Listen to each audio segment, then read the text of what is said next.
বাসরাতে যখন আমার স্বামী মদের বোতল হাতে নিয়ে মাতলামি করতে করতে রুমে ঢোকে, তখন আমি কিছুটা ভয় পেয়ে যাই। সে এক হাতে মদের বোতল নিয়ে আরেক হাতে খপ করে দরজা লাগিয়ে দেয়। রুমের সোফায় বসে বোতলের সম্পূর্ণ মদ শেষ করে যখন খাটের ওপর আমার সামনে বসলো, তখন ভয়ে আমার হাত পা কাঁপুনি ধরে যায়। বুকের ভেতরে হার্টবিট ক্রমশ বেড়েই যায়। সে কিছুক্ষণ আমার দিকে তাকিয়ে থেকে কোনো কথা না বলে আমাকে কিছু বুঝতে না দিয়েই হঠাৎ করেই আমার উপরে ঝাঁপিয়ে পড়ে। আমি কোনো কিছু বলতে যেও কিছু করতে পারিনি, কারণ আমি যে বিবাহিত। এখন আমাকে স্বামীর কথা শুনতে হবে, তা না হলে যে আমার সংসার টিকবে না। আমার স্বামী যখন তার চাহিদা মেটাতে ব্যস্ত, তখন আমার চোখ দিয়ে টপ টপ করে পানি পড়ছে। ব্যথায় আমি সহ্য করতে না পেরে তাকে বলেছিলাম আমাকে ছেড়ে দিতে, কিন্তু সে আমার কথা শেষ না হতে সে আমাকে বিশ্রী ভাষায় গালি দেয়। তখনই বুঝেছিলাম যে বাবা আর যাই হোক, কোনো ভালো ছেলের সাথে আমার বিয়ে দেননি। যে ছেলে কিনা বাসরাতে মদের বোতল নিয়ে বাসর ঘরে ঢুকে সদ্য বিবাহিত নতুন বউয়ের সম্মুখে বসে মদ পান করে, সে আর কি করে ভালো আর সৎ মানুষ হয়? সে যখন তার শারীরিক চাহিদা মেটাতে আমাকে ব্যবহার করছে, তখন আমি শুধু চাপা কান্নায় মগ্ন ছিলাম। কত স্বপ্ন ছিল স্বামী, সংসার আর বাসরাত নিয়ে, কিন্তু সেদিন আমার স্বামীকে দেখে, তার আচার ব্যবহার দেখে বুঝেছিলাম আর তিলে তিলে বোনা স্বপ্নগুলো সব মাটি চাপা পড়ে গেছে। আমি তখন আর কিছুই করতে পারছিলাম না, শুধু আমার চোখ বেয়ে টপ টপ পানি গড়িয়ে পড়ছিল। আমার চোখে পানি দেখে তিনি বলেছিলেন, এই শোনো, একদম ন্যাকা কান্না কাঁদবে না। প্রথমবার সবারই প্রায় এমন হয়, আর এটা তোমার নিজের বাড়ি নয় যে যখন তখন কান্না করবে। এখানে কান্না করতে গেলেও আমার হুকুম নিয়ে কান্না করতে হবে। তখন আমি নিরুপায় হয়ে কান্না বন্ধ করে দিয়েছিলাম ঠিকই, কিন্তু তার মুখ থেকে এক ধরনের বিশ্রী গন্ধ বের হচ্ছিল। সম্ভবত ওটা মদের গন্ধই ছিল। তখন সেটা আমি সহ্য করতে না পেরে তাকে ধাক্কা দিয়েছিলাম, কিন্তু তেমন কোনো কাজ হয়নি। তার পুরুষত্ব আর শক্তির কাছে আমি পেরে উঠতে পারিনি। সে আবারও তার চাহিদা মেটাতে ব্যস্ত, কিন্তু আমি যে এখন এতে সন্তুষ্ট নই, সেটা সে বুঝেও না, না বোঝার ভান করেছিল। তখন আমি কান্না করছিলাম ঠিকই, কিন্তু আমার চোখ দিয়ে কেন জানি পানি বের হচ্ছিল না। এভাবেই শেষ হয়েছিল আমার বাসরাত। সকালে রুম থেকে বেরোতে শাশুড়ি আম্মা বললেন, বলি এত বেলা পর্যন্ত কেউ ঘুমায়? সকালে রান্নাটা কে করবে শুনি? আমাকে কিছু বলতে না দিয়ে আমার শাশুড়ি আমার হাত টানতে টানতে রান্নাঘরে নিয়ে গিয়ে রান্নার কাজ বুঝিয়ে দিয়ে চলে আসলেন। আমি মনে মনে ভাবতে লাগলাম, বাবা এ কোথায় আমার বিয়ে দিল, যেখানে কিনা বিয়ের পর দিনই শাশুড়ির এমন ব্যবহার, না জানি পরে কি করে। একটু ভালো করে বুঝিয়ে বললে কি হতো শুনি। এত সব না ভেবে রান্নার কাজে মন দিতে না দিতেই শাশুড়ি এসে চাপা গলায় বললেন, বলি আক্কেল জ্ঞান কি আছে কিছু? আমি কিছু না বলে শুধু আমার শাশুড়ির দিকে তাকিয়েছিলাম। তিনি আবার বললেন, এই মেয়ে, এভাবে তাকিয়ে আছো কেন? এত বড় হইছ, কিন্তু মাথায় তো দেখি জ্ঞান বুদ্ধি কিছুই নাই। বলি বিছানার চাদরে যে রক্ত লেগে আছে তা পরিষ্কার কে করবে শুনি? যাও, গিয়ে বিছানার চাদর ধুয়ে রক্ত পরিষ্কার করো, আমি রান্নার দিকটা সামলাচ্ছি। আমি সেদিন কিছু না বলে দৌড়ে রুমে চলে আসি, আর ভাবতে লাগি এরকম একটা কথা সরাসরি কি করে বলতে পারলো আমার শাশুড়ি। রুমে সে চাদরখানা নিয়ে ধুয়ে শুকাতে দিয়ে আসি। রাতের খাবারের পর আমার শাশুড়ি বললেন, আজকে রাতে নাহিল বাসায় আসবে না, জরুরি কাজে চট্টগ্রাম বন্দরে যাবে। আমি আর আমার শাশুড়ি খাবার খাচ্ছিলাম। এমন সময় আমার ননদ এসে আমার শাশুড়িকে উদ্দেশ্য করে বলে, মা, আমি একটু বাইরে যাচ্ছি, আজকে রাতে নাও ফিরতে পারি। বাইরে কোথায় যাবি এত রাতে? আমার বান্ধবীর জন্মদিনের পার্টিতে। সেখানে কে কে যাবি? আমাদের ফ্রেন্ড সার্কেলের সবাই যাব। তুমি চিন্তা করো না, ওখানে আমার কোনো অসুবিধা হবে না, বলে আমার ননদ চলে গেল। খাওয়ার পর আমি আমার শাশুড়িকে বললাম, আম্মা, ছোট আপুকে এভাবে একা রাতে বাইরে যাওয়া ঠিক হলো? পার্টিতে কত ছেলে থাকবে, আর সেখানে কি ছোট আপু নিরাপদ থাকবে? আমার মেয়ে কখন কোথায় নিরাপদ তা তুমি আমার চেয়ে বেশি জানো না। ঘরে বসে থাকলে তো আর জীবন পাড়ি দিতে পারবে না, যুগের সাথে তাল মিলিয়েই চলতে হবে। সেদিন বুঝেছিলাম যে মা যেমন, মেয়েও ঠিক তেমনই হয়েছে। বিয়ের দ্বিতীয় দিন যখন আমার শাশুড়ি ব্যাংক চেক নিয়ে তড়িঘড়ি করে বের হয়ে গেল, তখন আমার কিছুটা সন্দেহ হয়েছিল। রাতে যখন আমার স্বামী আর শাশুড়ি বাড়িতে ফিরল, তখন আমার স্বামী ব্যথায় কোকিয়ে উঠছিল। পরে যা শুনলাম তা শুনে আমি নিজেই নিজের কানকে বিশ্বাস করতে পারছিলাম না। মনে মনে ভাবলাম, বাবা কিনা শেষ পর্যন্ত আমাকে এমন একজনের সাথে বিয়ে দিল, যে কিনা একজন মাদক ব্যবসায়ী আর মাদক সেবী।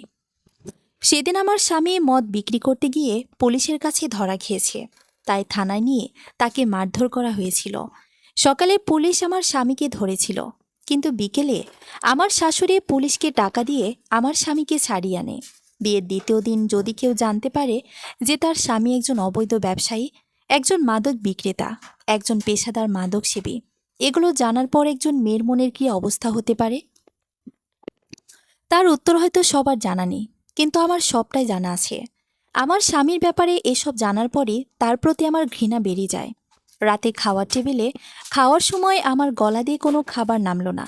কি করে নামবে এসব হারাম টাকার উপার্জনের কেনার খাবার, যেগুলো আমি ছোট থেকে ঘৃণা আর বর্জন করে এসেছি?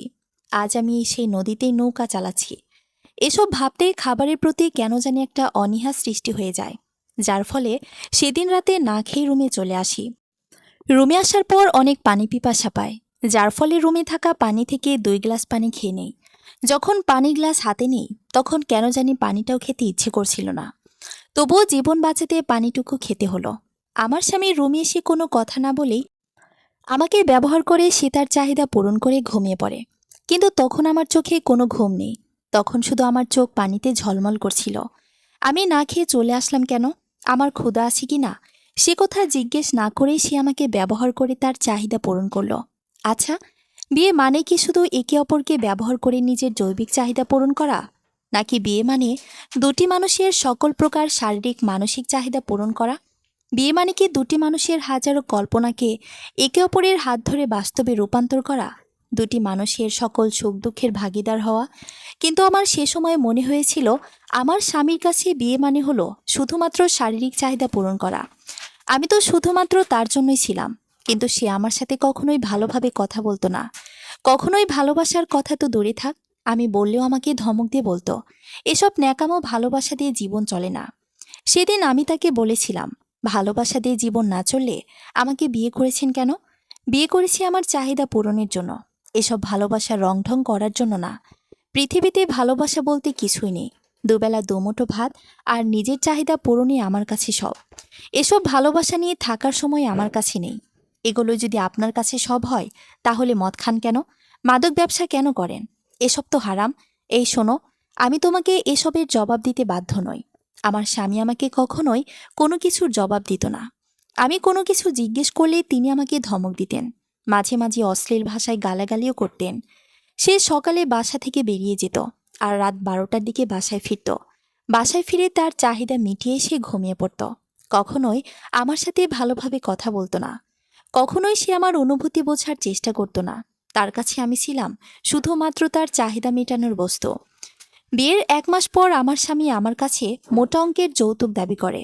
আমাকে বলে বাবার কাছে থেকে টাকা এনে দিতে, কিন্তু এতে আমি কিছুতেই রাজি ছিলাম না। তাই আমার স্বামী সেদিন রাতে আমাকে অনেক মারধর করে। আমার স্বামীর মার খেয়ে আমি যতটা না কষ্ট পেয়েছি, তার চেয়ে বেশি কষ্ট পেয়েছি আমার শাশুড়ির ব্যবহার দেখে। আমার স্বামী যখন আমাকে মারধর করছিল, তখন আমার শাশুড়ি দাঁড়িয়ে দাঁড়িয়ে তা দেখছিল আর আমাকে উদ্দেশ্য করে বলি, বাপের বাড়ি থেকে কয়েক হাজার টাকা এনে দিলে কি হয় শুনি? আমার ছেলে একটা ভালো ব্যবসা শুরু করবে, তাই কিছু টাকার দরকার। সবাই তো বিয়ের আগে আর বিয়ের সময়ই যৌতুক নেয়। আমার ছেলে না হয় বিয়ের পরে নেবে, তাতে সমস্যা কি শুনি? আমার ছেলে ব্যবসা করে যে টাকা কামাই করবে তা তো তোমাদেরই থাকবে। তা বলছি ভালোই ভালোই টাকা এনে দাও, তা না হলে মার খেয়ে মর গিয়ে, বলেই তিনি ঘাপটি মেরে চলে যান।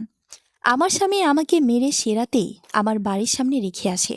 আমি শুধু অসহায় দৃষ্টিতে তার যাওয়ার পানি তাকিয়েছিলাম, আর অঝরে আমার 2 চোখ বেয়ে পানি পড়ছিল। যখন বাড়িতে ঢুকলাম, তখন পরিবারের সবাই আমার দিকে শুধু অবাক দৃষ্টিতে তাকিয়েছিল। কারণ আমার শাড়ির আঁচল ছেঁড়া ছিল, ঠোঁট ফেটে রক্ত বের হচ্ছিল, পিঠে কালো দাগ পড়ে গেছিল। মা কিছুক্ষণ তাকিয়ে থেকে দৌড়ে এসে আমাকে জড়িয়ে ধরে কান্না করে বলে, কি হয়েছে তোর? এত রাতে এই অবস্থায় তুই এখানে কেন? আমি তখন কিছুই বলতে পারিনি, শুধু মাকে জড়িয়ে ধরে কান্না করছিলাম। সবাই যখন আমাকে নিয়ে ব্যস্ত, তখন বাবা সোফায় বসে পেপার পড়ছিল। আমাকে দেখে কোনো প্রতিক্রিয়াই করেনি বাবা। বড় ভাবি এসে আমাকে রুমে নিয়ে যায়। সেদিন রাতে কিছুই খাওয়া হয়নি। আমার এখানে আসার কারণ, আমার স্বামীর অপকর্মের কথা সবাইকে বলি। এসব বলার পর মা তো কান্না শুরু করে দেয়। বড় ভাইয়া তো তখনই আমার স্বামীকে মারার জন্য ভাইয়ার বন্ধুদের ফোন দেয়। আমি অনেকবার নিষেধ করার পর ভাইয়া শান্ত হয়। রাতটা নির্ঘুমে কাটল। সারা রাত মা আমার পাশে ছিল। আমি আর মা একরমেই ছিলাম। কিন্তু বাবার কারণে সেদিনের রাতটা অভিশপ্ত হয়ে ওঠে। কারণ বাবা সকাল হতে না হতেই আমাকে নিয়ে আমার স্বামীর বাড়ির উদ্দেশ্যে রওনা দেয়। মা অনেক করে বাবাকে বলেছিল, মেয়েটাকে কিছু খেয়ে যেতে দাও, কতদিন হলো মেয়েটা আমার হাতে রান্না খায় না, অন্তত আজ খেয়ে যেতে দাও। বাবা রাগী কণ্ঠে বলেছিলেন, খাওয়া লাগবে না, শ্বশুর বাড়িতে গিয়েই খাবে। ও বাড়িতে কি খাবারের অভাব নাকি? সেদিন আমার কোনো কথা না শুনেই বাবা আমাকে আমার স্বামীর বাড়িতে নিয়ে আসে। আমি অনেক করে বাবাকে বলেছিলাম যে আমি ওই খারাপ লোকটার সাথে থাকতে পারবো না, তার সাথে আমি আর সংসার করতে পারবো না। কেন ওই লোকটার সাথে সংসার করলে সমস্যা কি তোমার? কারণ সে একজন মাদক ব্যবসায়ী, খারাপ পথে অর্থ উপার্জন করে, আবার সে নিজেও মাদক সেবন করে। আমাকেও মাঝে মাঝে অশ্লীল ভাষায় গালাগালি করে, আবার যৌতুক চেয়েছে আমার কাছে। যৌতুক চেয়েছে, যৌতুক দিব, তাতে সমস্যা কি? আমার কি টাকা পয়সার অভাব আছে নাকি? বাবা, সেটা কথা না। আমাকে কি বাজারের পণ্য বানিয়ে তাদের কাছে বিক্রি করবে? আমি কি পণ্য, নাকি আল্লাহ সৃষ্ট সেরা জীব? এত জ্ঞান দিতে এসো না। আমি তোমাকে জন্ম দিয়েছি, তাই তোমার থেকে আমার জ্ঞানটা বেশি। আর জামাইকে যা দিব তা তো পরে তোমারই থাকবে। সেদিন অনেক করেও বাবাকে বলেও বোঝাতে পারিনি। বাবা আমাকে নিয়ে সেদিন স্বামীর বাসায় গিয়েছিল। আমার স্বামীর এক হাতে আমার হাত দিয়ে, অন্য হাতে যৌতুকের 50,000 টাকা দিয়ে সেদিন বাবা চলে এসেছিল। বাবা যেতে না যেতেই আমার স্বামী আমার হাত ঝামটি মেরে ছেড়ে দিয়ে বলেছিল, কিরে, এখন না সেই টাকা দিলি? তাহলে গতকাল তো আর মারগুলো খেতে হতো না। যা, গিয়ে রেস্ট নে, আমি কাজে যাব। আমার স্বামী বাসা থেকে বের হওয়ার পরপরই আমার শাশুড়ি আর ননদ এসে আমার নানান কটু কথা শোনায়। আমাকে কিছু বলার আগেই আমার শাশুড়ি ভাবলো না যে তারও একটা মেয়ে আছে, তারও একদিন বিয়ে হবে, সেও অন্যের বাড়িতে বউ হয়ে যাবে। তখন যদি তার মেয়ের সাথে এমন হয়, তখন তিনি মা হয়ে কি করবেন? আমার ননদ একটি বারের জন্য ভাবল না যে আমার বিয়ের পর যদি আমার সাথে এমন ঘটনা ঘটে, তখন আমি কি করব। দিনে দিনে সবকিছু কেমন জানি এলোমেলো হয়ে গিয়েছিল। আমার যৌতুকের টাকা দিয়ে আমার স্বামী মদের ব্যবসা আর জুয়া খেলে সব টাকা মাত্র কয়েকদিনের মাঝে শেষ করে দেয়, যার ফলে পুনরায় আমাকে টাকা আনার জন্য চাপ দেয়। কিন্তু আমি সেদিনও রাজি হইনি। সেদিনও আমাকে মারধর করে তিনি বাসা থেকে বেরিয়ে যান। আর যাওয়ার আগে বলে যায়, শোন, 1 সপ্তাহের মধ্যে আমার 1 লক্ষ টাকার দরকার, তাই যে করেই হোক তুই টাকা এনে দিবি। আর আমি তোর বাবাকে যতটুকু চিনি তাতে তুই তাকে বললেই তিনি টাকা দিয়ে দিবে। আমি তখন রুমের এক কোণে বসে কান্না করছিলাম। এমন সময় কারো কল শুনে চোখমুখ মুছে ফোন রিসিভ করি। তড়িঘড়ি করে রিসিভ করতে গিয়ে নাম্বারটাও ভালোভাবে দেখিনি সেদিন।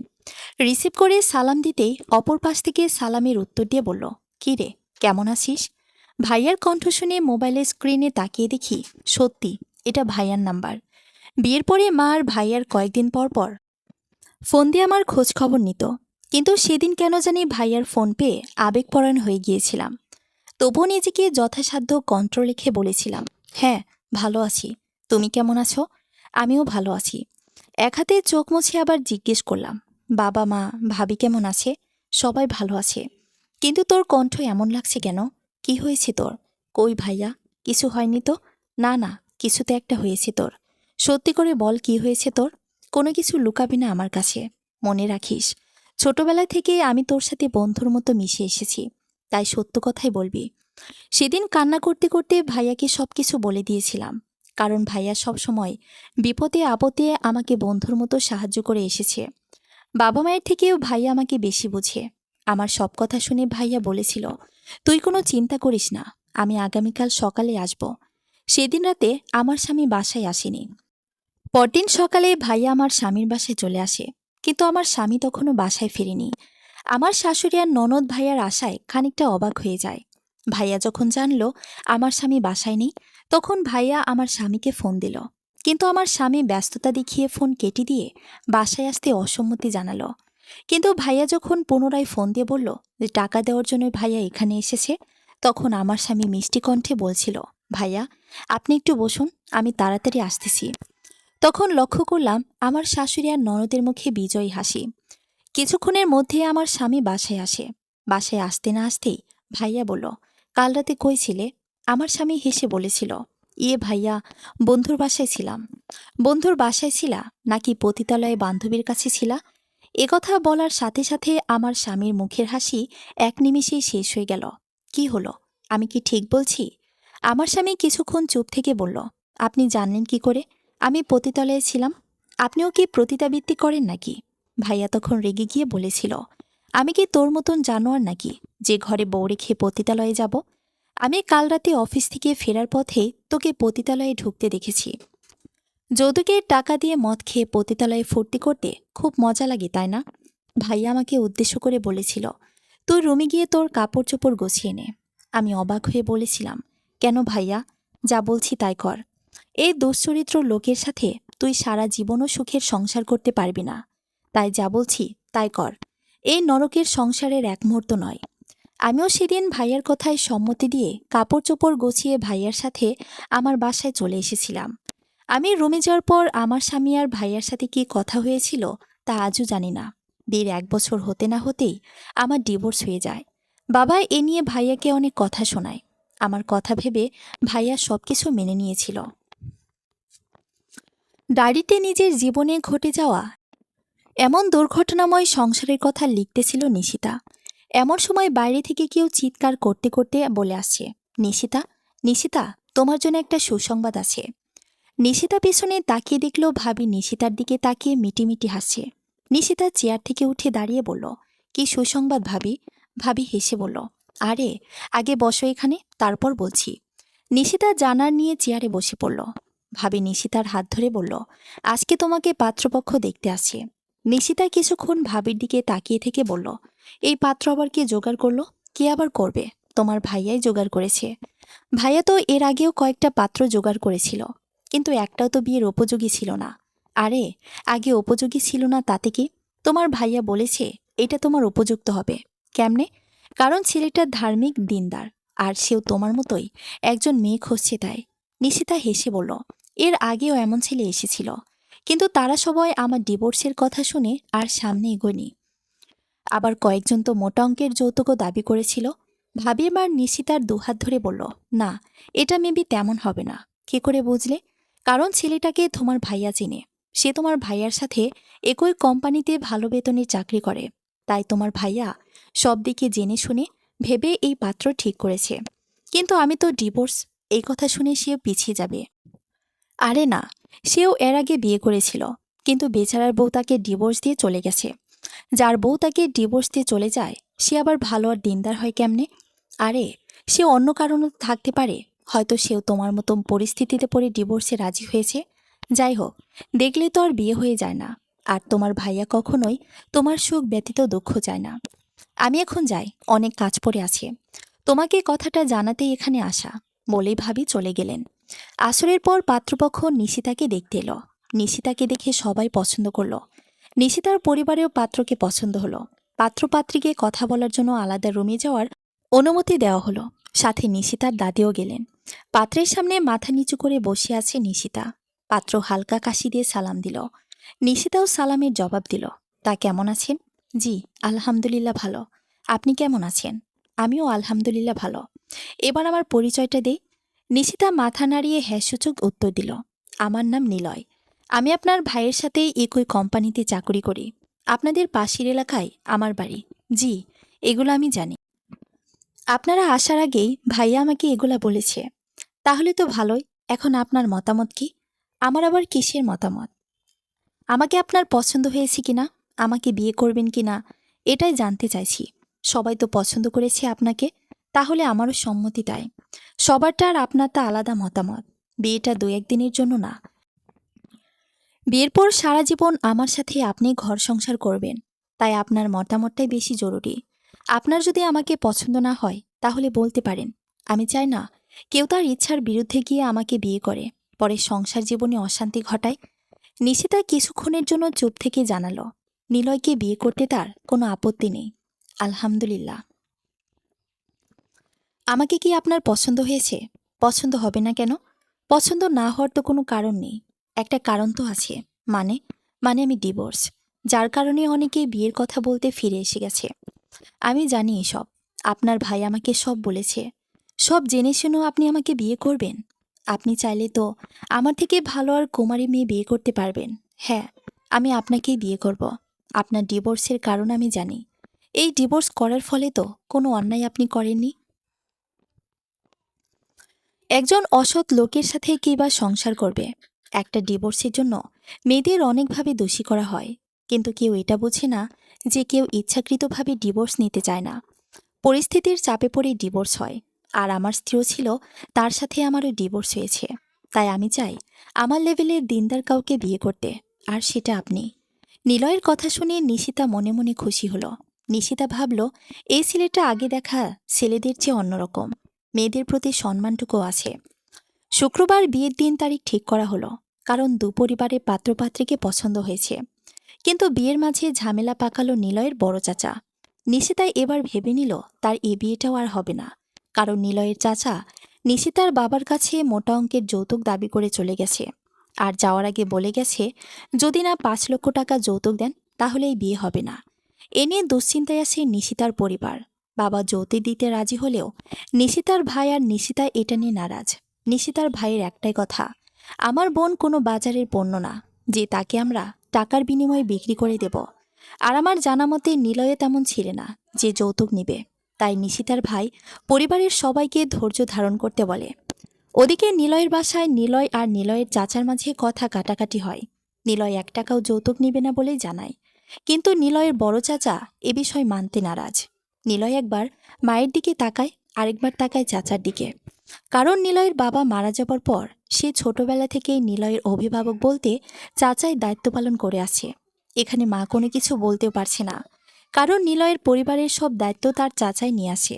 এসব নিয়ে নিলয়ের মায়ের কোনো কথাই গ্রহণযোগ্য নয়। নিলয় তার চাচাকে বলে, শোনেন চাচা, আপনারও তো একটা মেয়ে আছে, তার কি বিয়ে দিবেন না? সামনে মাসে না নীলাদ্রির বিয়ে, তখন কত টাকা যৌতুক দিবেন? নিলয়ের কথা শুনে চাচা হেসে বলে, আরে আমার মেয়ে কি রূপে গুণে কম নাকি যে তার বিয়েতে যৌতুক লাগবে? পাত্রপক্ষ যৌতুক ছাড়াই আমার নীলাদ্রিকে বউ করে নিতে রাজি হয়েছে। নিজের মেয়েটা তো ঠিকই বুঝলেন, তাহলে ওই মেয়ের বেলায় দোষ কোথায়? আমিও তো তাকে বিনা যৌতুকে বিয়ে করতে চাই, তাহলে আপনার সমস্যা কোথায়? ওই মেয়ে আর আমাদের নীলাদ্রি এক হলো নাকি? এক হবে না কেন? কারণ ওই মেয়ের আগে বিয়ে হয়েছিল, আর বর্তমানে সে ডিভোর্সি। এই মেয়েকে এখন যৌতুক ছাড়া কে বিয়ে করবে শুনি? কেন আমি বিয়ে করব? আর আমিও তো ডিভোর্স প্রাপ্ত, তাহলে জেনে শুনে আমাকে কোনো মেয়ে বিয়ে করবে শুনি? আরে তোর জন্য মেয়ের অভাব হবে নাকি? তুই চাইলে তো কুমারী মেয়েও বিয়ে করতে পারিস, তাহলে ওই মেয়েকে তোর বিয়ে করতে হবে কেন শুনি? হ্যাঁ, আমি চাইলে কুমারী কোনো মেয়েকে বিয়ে করতে পারি, কিন্তু আমি চাই না কেউ আমার চেয়ে ওপরের লেভেলে থাকো। ওপরের লেভেল বলতে এই যে আমি ডিভোর্স প্রাপ্ত, সে তো কুমারী মেয়ে হবে। তখন সে যদি কুমারী বলে নিজেকে আমার চেয়ে বড় মনে করে, তখন কি আমার সংসারটা টিকবে? কখনো কি আমি তাকে নিয়ে সুখী হতে পারবো? পারবো না। আর যদি ওই ডিভোর্সি মেয়েটাকে বিয়ে করি, তাহলে আমি তার কাছ থেকে যে সম্মানটুকু পাবো, সেটা হয়তো কোনো কুমারী মেয়ে থেকে বিয়ে করলে পাবো না। আর ওই মেয়েটা ডিভোর্সি হলেও তার মাঝে দিনদারিতা আছে, তার মাঝে লুকিয়ে থাকা অনেক গুণ আছে। আবু হুরায়রা রাদিয়াল্লাহু তাআলা আনহু থেকে বর্ণিত, নবী সাল্লাল্লাহু আলাইহি সাল্লাম থেকে বর্ণিত, তিনি বলেন, নারীদেরকে 4টি কারণে বিবাহ করা হয়: তার মাল সম্পদ, তার বংশগৌরব, তার সৌন্দর্য এবং তার ধার্মিকতা দেখে। তুমি ধার্মিকা নারীকে বিবাহ করে ধন্য হও, তোমার দুহাত মাটি মাখা হোক। যেখানে রাসূল সাল্লাল্লাহু আলাইহি সাল্লাম ধার্মিকতাকে বেশি গুরুত্ব দিয়েছে, সেখানে আমিও সেটা গুরুত্ব দেব। ওই মেয়ে যে দিনদার, ধার্মিক, গুণবতী তা বলল কে? মেয়েটার ভাই আর আমি একসাথে কাজ করি, আমাদের সম্পর্ক অনেক ভালো। তার কাছে থেকে বাকিটা মেয়ের কাছ থেকে শুনেই অনেকটা বুঝতে পেরেছি। আচ্ছা বুঝলাম, কিন্তু দেশে কি আর ধার্মিক মেয়ে, গুণবতী মেয়ে নাই? তোর কি রূপগুণ কম নাকি যে ওই মেয়েকে বিয়ে করবি? আর মেয়েটা যদি এতই ধার্মিক আর গুণবতী হয়, তাহলে ডিভোর্স প্রাপ্ত হলো কেন? নিশ্চয়ই কোনো খারাপ গুণ আছে। ভালো খারাপ মিলিয়ে মানুষ। আর আমাদের বর্তমান সমাজে পুরুষদের তুলনায় মেয়েদের দোষটাই বেশি দেখা হয়। মেয়েটার ডিভোর্স হয়েছে বলে কি মেয়েটা খারাপ? ডিভোর্সের পেছনে অন্য কোনো কারণও তো থাকতে পারে। ডিভোর্সের কারণে যদি কেউ খারাপ হয়, তাহলে তো আমিও সেই লেভেলই একজন। আমিও তো ডিভোর্স প্রাপ্ত। তাহলে আমার এমন চরিত্রের কথা জেনে কোন মেয়ে আমাকে স্বাচ্ছন্দ্যে বিয়ে করতে রাজি হবে শুনি? নিলয়ের কথা শুনে চাচার মুখ কালো হয়ে গেল। কিছুক্ষণ চুপ থেকে বলল, আচ্ছা বুঝলাম, কিন্তু 5 লক্ষ টাকা দিতে তাদের সমস্যা কোথায়? 5 লক্ষ তো দূরে থাক, আমি 5 টাকা যৌতুক নিয়ে বিয়ে করব না, কারণ ইসলামে যৌতুক দেওয়া নেওয়া হারাম। আর আল্লাহ তাআলা বলেছেন সূরা আন-নিসা, আর তোমরা স্ত্রীদের তাদের মোহর দিয়ে দাও খুশি মনে। তারা যদি খুশি হয়ে তা থেকে অংশ ছেড়ে দেয়, তবে তা তোমরা স্বাচ্ছন্দ্যে ভোগ করো। কই, কোথাও তো যৌতুকের কথা উল্লেখ করেনি, উল্টো মোহরানা দিতে বলেছে। যেখানে গর্তে থেকে নারীকে উঠিয়ে নিয়ে ইসলাম দিয়েছে নারীদের সর্বোচ্চ সম্মান, আর সেখানে কিনা আমি সেই নারীকে বিয়ের জন্য যৌতুক নিব? নিলয়ের চাচা আর কথা না বলে একরকম রাগ দেখিয়ে চলে গেলেন। ওদিকে নিলয় নিশিতার ভাইকে ফোন করে বলে কিছুদিন অপেক্ষা করতে। নিলয় আরও বলে যে চাচা নিজে এসে আপনাদের সাথে বিয়ের দিন তারিখ ঠিক করবে, আমি সেই ব্যবস্থাই করছি। দেখতে দেখতে কেটে যায় 1 মাস। আজ নিলয়ের চাচাতো বোন নীলাদ্রি বিয়ে। বরযাত্রী এসে বসে আছে, কিন্তু বিয়ের কাজ শুরু হতে দেরি হচ্ছে। কারণ বিয়ের আগে বড় বরের বাবা বলেছিল কোনো যৌতুক ছাড়াই তারা নীলাদ্রিকে বউ করে ঘরে তুলে নেবে। কিন্তু এখন বিয়ের আসরে এসে বরের বাবা বলছে 3-4 লক্ষ টাকা যৌতুক না দিলে এই বিয়ে হবে না। এই কথা শুনে নিলয়ের চাচা আর কিছুই বলতে পারে না। কারণ বরপক্ষের কথা ছিল তারা কোনো যৌতুক নেবে না, আর এখন বলছে যৌতুক ছাড়া নাকি তারা নীলাদ্রিকে বউ করে নেবে না। যৌতুক না দিলে নাকি এই বিয়ে হবে না, বরযাত্রী বর নিয়ে চলে যাবে। এই মুহূর্তে এত টাকা নেই নিলয়ের চাচার কাছে, তাই উপায় না পেয়ে নিলয়ের কাছে চলে যায় নিলয়ের বাবা। নিলয় সব শুনে বলে বরপক্ষের প্রস্তাব তো ভালোই, এই যুগে যৌতুক ছাড়া কারাই বা বিয়ে হয়, তাই কোনো চিন্তা না করে যৌতুকের টাকা দিয়ে বিয়ে দিন। কিন্তু আমার কাছে তো এখন এত টাকা নেই, যদি বিয়ের আগে বলতো তাহলে না হয় কোনো না কোনোভাবে ব্যবস্থা করতাম। কারো কাছে থেকে ধার করে নিয়ে দেন, যৌতুক বলে কথা, যত শীঘ্রই দিবেন তত শীঘ্রই বিয়েটা হবে, আর না দিলে তো বিয়েটাও ভেঙে যাবে। তখন সবাই বলবে আপনার মেয়ের চরিত্র খারাপ, পরে দেখা যাবে যে ওই ডিভোর্সি মেয়ের মতন আপনার মেয়েরও একই অবস্থা হবে। তখন আর কেউ বুঝবে না যে মেয়ের চরিত্র খারাপের কারণে বিয়ে হয়নি নাকি যৌতুকের কারণে। তখন সবাই চরিত্রেই দোষ দিবে। নিলয়ের চাচার মন খারাপ হয়ে বলল, সবাইকে কত বড় মুখ করে বলেছি যৌতুক ছাড়া মেয়ের বিয়ে দিতেছি, আর এখন যদি কারো কাছে টাকা ধার নিতে যায় তাহলে তো মান সম্মান সব শেষ। পরে আমার মেয়েকে কেউ বিয়ে করতেই চাইবে না। অন্যের মেয়ের জন্য ভাবলে আজ আপনার মেয়ের জন্য কেউ ভাবতো। নিলয়ের চাচা এবার নিলয়ের কথা বুঝতে পেরে বলল, তুই কিছু একটা কর, আমি তোর বিয়েতে কোনো অমত করব না। আমি কয়েকদিনের মধ্যেই ওই মেয়ের বাসায় গিয়ে বিয়ের প্রস্তাব নিয়ে যাব। নিলয় বর আর বরের বাবাকে গিয়ে বলল, কাজ হয়ে গেছে, আপনাদের অনেক অনেক ধন্যবাদ। তারা কিছু না বলে শুধু মুচকি হাসি দিল। অনেকটা আনন্দের সাথে বিয়ে হয়ে যায় নিলয়ের চাচাতো বোনের। পরের সপ্তাহে বিয়ের কথা পাকা করতে নিশিতাদের বাসায় যায় নিলয়ের চাচা। পবিত্র জুম্মার দিন বিয়ের তারিখ ঠিক করা হয়। নির্দিষ্ট দিনে ছোটখাটো আয়োজনের মাধ্যমে মসজিদে বিয়ে সম্পন্ন হয়। বিয়ের কাজ শেষ হওয়ার পরে নিশিতার ভাই নিলয়ের হাত ধরে বলে, ভাই আমার, বোনটা অতীতে যে কষ্ট পেয়েছে সে কষ্ট তুমি ভালোবাসা দিয়ে মুছে দিও। তুমি আর আমার বোনটাকে কষ্ট দিও না। আমার বোনটা অনেক ভালো, তুমি শুধু ওকে সুন্দরভাবে সব বুঝিয়ে দিও, ও সব কিছু করতে পারবে। আমার আদরের বোনটাকে কখনোই কষ্ট দিও না। নিলয় হেসে বলে, আপনি নিশ্চিত থাকুন, আমি আমার সাধ্যমতো নিশিতাকে খুশি রাখার চেষ্টা করব। আমি আমার দ্বারা কখনো নিশিতাকে কষ্ট পেতে দিব না। আপনি আমার উপর সম্পূর্ণ ভরসা রাখতে পারেন। নিলয়ের কথা শুনে নিশিতার ভাই খুশি হলো। বাসর ঘরে বসে আছে নিশিতা। নিলয়ের ছোট বোন নিশিতার সাথে কিছুক্ষণ কথা বলে চলে যায়, যার ফলে গুটিসুটি মেরে নিলয়ের অপেক্ষায় বসে আছে নিশিতা। অপেক্ষার প্রহর শেষ করে রাত 12টার দিকে যখন নিলয় রুমে প্রবেশ করল, তখন নিশিতার বুকের ভেতরে ধুক ধুক শব্দ বয়ে যায়। নিলয় ধীরে ধীরে নিশিতার দিকে আসতে থাকে, আর ওদিকে নিশিতার বুকের ভেতর ধুকধুকানি বাড়তে থাকে। নিলয় নিশিতার সামনে এসে দাঁড়িয়ে সালাম দিলে নিশিতা ভয়ে ভয়ে সালামের জবাব দিল। নিলয় নিশিতার ভয়েরটাও তা দেখে একা একাই মুচকি এসে নিশিতার পাশে বসে নিশিতার দুহাত জড়িয়ে ধরতেই নিশিতার শরীর কেঁপে ওঠে। শরীর ধীরে ধীরে ঠান্ডা হতে থাকে। নিলয় নিশিতার থুতনি ধরে বলে, কি ভয় পাচ্ছ আমাকে? নিশিতা কিছু না বলে একটু নড়েচড়ে বসে। নিলয় আবার জিজ্ঞেস করে, কি হলো, ভয় পাও আমাকে? ভয় করছে এখানে? নিশিতা অপর নিচে মাথা ঝাঁকুনি দেয়। নিলয় হালকা হেসে বলে, আমাকে ভয় পাওয়ার কিছু নেই। আমি বাঘও না, ভাল্লুকও না। আমি সৃষ্টির সেরা জীব, আশরাফুল মাখলুকাত। আমি তোমার মতন একজন মানুষ, তাই মানুষে অন্য মানুষকে ভয় না পাওয়াই উত্তম। নিশিতা এবার কিছুটা সাহস সঞ্চয় করল। নিলয় আবার বলল, চলো নামাজ পড়ে নি, গল্প করার অনেক সময় পাবো। এখন নামাজ পড়ে নি, যাও বাথরুমে গিয়ে ভারী কাপড় গয়না ছেড়ে ফ্রেশ হয়ে আসো। নিলয়ের কথা মতো নিশিতা বাথরুমে গিয়ে ভারী জামা ও গহনা ছেড়ে সাধারণ পোশাক পরে অজু করে আসে। অজু সেরে বাথরুম থেকে রুমে আসতেই নিলয় একটা গিফটের প্যাকেট নিশিতার দিকে এগিয়ে দেয়। নিশিতা খানিকটা অবাক হয়ে প্যাকেটটা হাতে নিয়ে দাঁড়িয়ে থাকে। তা দেখে নিলয় বলে, কি প্যাকেটটা হাতে নিয়ে দাঁড়িয়ে থাকবে নাকি খুলে দেখবে? নিশিতা খাটের ওপর বসে প্যাকেটটা খুলে দেখে দুটো কালো বোরখা, হিজাব, নিকাব, হাত ও পা মোজা, একটা তসবি, একটা জায়নামাজ, আর সাথে কয়েকটা ইসলামিক বই আছে, যা ভিন্ন ভিন্ন প্যাকেটে গুছিয়ে ভরা ছিল।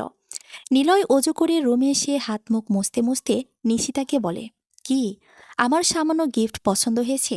নিশিতা এবার হেসে বলে, এটা তো সামান্য না, এটাই বাসরাতে আমার পর শ্রেষ্ঠ গিফট। কল্পনাতে যা চেয়েছিলাম আজ মনে হয় তাই পেলাম। ইনশাল্লাহ সামনে হয়তো কল্পনাগুলো বাস্তবে রূপান্তরিত হবে। নিলয় নিশিতার কাঁধে হাত রেখে বলে, ইনশাল্লাহ আমি আমার সর্বোত্তম চেষ্টা করব তোমার সাজানো কল্পনাগুলো সত্যি করে তোমাকে সুখী করতে। নিশিতা কিছু না বলে মুচকি হাসল। দুজন নামাজ পড়ে আল্লাহর কাছে দাম্পত্য জীবনের জন্য দোয়া করল। দোয়া শেষে নিলয় টেবিলের ড্রয়ার থেকে 1,00,000 টাকা এনে নিশিতাকে দেয়। নিশিতা অবাক হয়ে বলে, এত টাকা কিসের?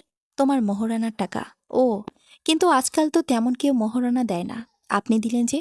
কারণ এটা তোমার হক, এটা আল্লাহর হুকুম। আল্লাহ তাআলা বলেন, আর তোমরা স্ত্রীকে তাদের মোহর দিয়ে দাও খুশি মনে। তারা যদি খুশি হয়ে তা থেকে অংশ ছেড়ে দেয় তবে তা তোমরা স্বাচ্ছন্দ্যে ভোগ করো। যেখানে আল্লাহ তাআলা নিজের স্ত্রীদের মোহরানা দিতে বলেছে, সেখানে আমি কি করে আল্লাহর আদেশ অমান্য করি? নিলয়ের এমন আচরণ দেখে নিশিতা মনে মনে আল্লাহর শুকরিয়া আদায় করল। এরপর নিলয়কে জিজ্ঞেস করল, কিন্তু আপনার চাচা তো যৌতুকের কথা বলেছিলেন, কিন্তু পরে আবার নিজে যৌতুক ছাড়া বিয়ের প্রস্তাব দিলেন কেন? আমি চাচাকে অনেকভাবে বুঝিয়েছিলাম, কিন্তু তিনি কিছুতেই যৌতুক ছাড়া বিয়েতে সম্মতি দিবেন না। আর আমার বাবা মারা যাওয়ার পর তিনি আমাদের অভিভাবকের দায়িত্ব পালন করে আসছেন, তাই আমিও তার অমতে যেয়ে বিয়ে করতে চাইনি। তাই তাকে রাজি করানোর জন্য বিভিন্নভাবে বোঝানোর চেষ্টা করছি, কিন্তু তিনি কিছুতেই বুঝতে চাইতেন না। তিনি শুধু তোমার নানান দোষ বের করতেন আর বিয়েতে যৌতুকের দাবি করতেন। তাই কোনো উপায় না পেয়ে আমার চাচাতো বোন নীলাদ্রির বিয়েতে নীলাদ্রির বর আর শ্বশুরের সাহায্য নেই, যার ফলে নীলাদ্রির বিয়ে উপলক্ষে যৌতুক দাবি করে চাচাকে চাপ দিতে থাকেন নীলাদ্রির শ্বশুর। যার চাপ সইতে না পেরে চাচা নিজেই নিজের ভুল বুঝতে পারে আর আমার আর তোমার যৌতুকবিহীন বিয়েতে রাজি হয়। যদি কিছু মনে না করেন তাহলে আরেকটা কথা জিজ্ঞেস করি। আরে, কিছু মনে করার কি আছে? তুমি আমার স্ত্রী, আমার সব বিষয়ে জানার অধিকার তোমার আছে। বলো কি কথা? আপনার আগের স্ত্রী আপনাকে ডিভোর্স দিল কেন? নিলয় কিছুক্ষণ চুপ থেকে বলল, বিয়ের আগে থেকে সে ছিল উচ্ছৃঙ্খল।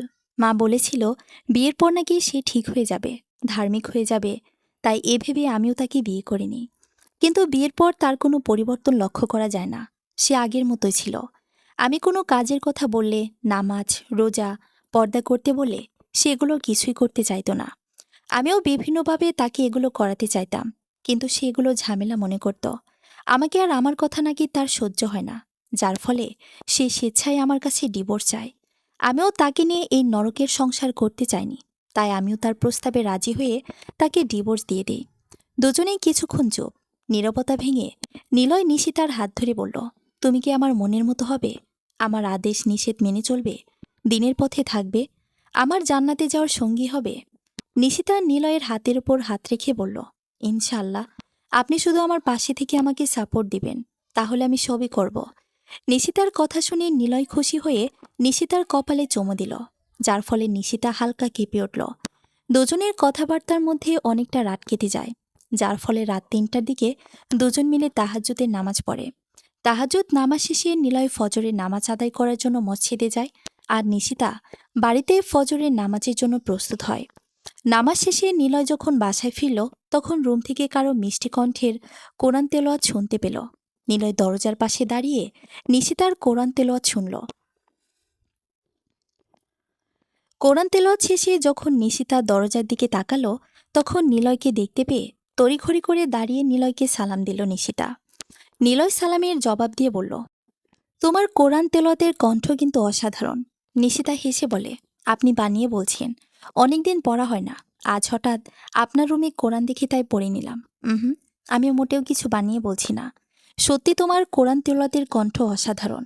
আজ থেকে নিয়মিত তেলাওয়াত করবে, আর আমাকেও তোমার মিষ্টি কণ্ঠের তেলাওয়াত শোনাবে। আর এটা শুধু আমার রুম না, গতকাল থেকে এই রুমটা কিন্তু তোমারও হয়েছে, তাই আমার রুম বলে অবহেলা না করে নিজের রুম ভেবে সাজিয়ে গুছিয়ে রাখবে। জি, ইনশাল্লাহ। এই যে শোনো, শুধু রুম সাজিয়ে গুছিয়ে রাখলেই হবে না, আমাকে রাখতে হবে, সাথে এই সংসারটাকেও তুমি তোমার নিজের মতো করে সাজাবে। নিশিতা অবাক হয়ে বলে, আমি কিভাবে আপনাকে সাজিয়ে গুছিয়ে রাখব? আর সংসার সাজানোর জন্য তো মা আছে, ইচ্ছা করলেই পারো। পুরুষেরা সাধারণত অগোছালো হয়ে থাকে, কিন্তু একজন নারী পারে একজন অগোছালো পুরুষকে গুছিয়ে দিতে। তাই আমিও চাই তুমিও আমাকে ভালোবেসে গুছিয়ে দেবে। আর মায়ের এখন বয়স হয়েছে, তাই এই সংসারের দায়িত্ব এখন তোমার। নিশিতা হেসে বলল, ইনশাল্লাহ। তবে আপনাকে আমার পাশে থাকতে হবে। ইনশাল্লাহ, আমি সবসময় তোমার সুখে দুঃখে তোমার পাশে থাকব। বিকেলের দিকে নিশিতার ভাই আসলো নিশিতা আর নিলয়কে নিতে।